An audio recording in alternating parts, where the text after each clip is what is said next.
ঠিক এই একটা জায়গাতে হেরে গেছে বাংলাদেশ।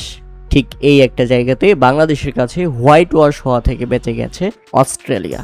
কেননা সেঞ্চুরির পরেই আউট হতে পারতেন কপার ক্লোনি। তখনও আউট হলে আরও 89 রান করতে হতো অস্ট্রেলিয়াকে। আর কপার ক্লোনি তখন আউট হলে এই 89 রান অস্ট্রেলিয়া খুব সহজেই করতে পারতো, এমনটা কোনোভাবেই সম্ভব হতো না। তবে যাই হোক, ইনিংসের 33তম ওভারে তানভীর ইসলাম কপার ক্লোনির সহজ ক্যাচ ধরতে গিয়ে ছেড়ে দেন, যেটা বাংলাদেশিদের জন্য খুবই দুঃখজনক ছিল। এবং এটাই ছিল ম্যাচের turning of the point. Cooper ক্লোনি সেঞ্চুরির পর বেঁচে গিয়ে শেষ পর্যন্ত অস্ট্রেলিয়াকে জিতেই মাঠ ছেড়েছেন এই ব্যাটসম্যান। মাঝে ক্যামেরন গ্রিনের উইকেট পেয়েছিল বাংলাদেশ, তবে ততক্ষণে কপার ক্লোনি একাই ম্যাচটাকে বের করে নিয়ে গেছে।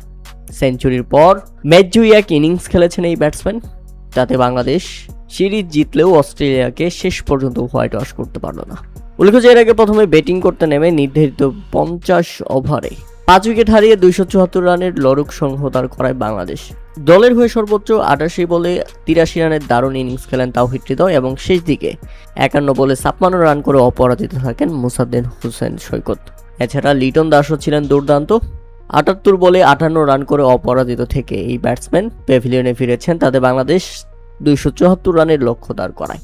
আর জবাবে ব্যাটিং করতে নেমে শুরুটা দারুণ উড়ন্ত গতিতে শুরু করেছিল অস্ট্রেলিয়া, তবে এরপর উইকেট হারালেও এক কপার ক্লোনি মূলত বাংলাদেশের গলার কাটা হয়ে দাঁড়িয়েছে এবং শেষ পর্যন্ত এই কপার ক্লোনি বাংলাদেশকে জিততে দেয়নি, অস্ট্রেলিয়াকে বাঁচিয়েছে হোয়াইট ওয়াশের হাত থেকে।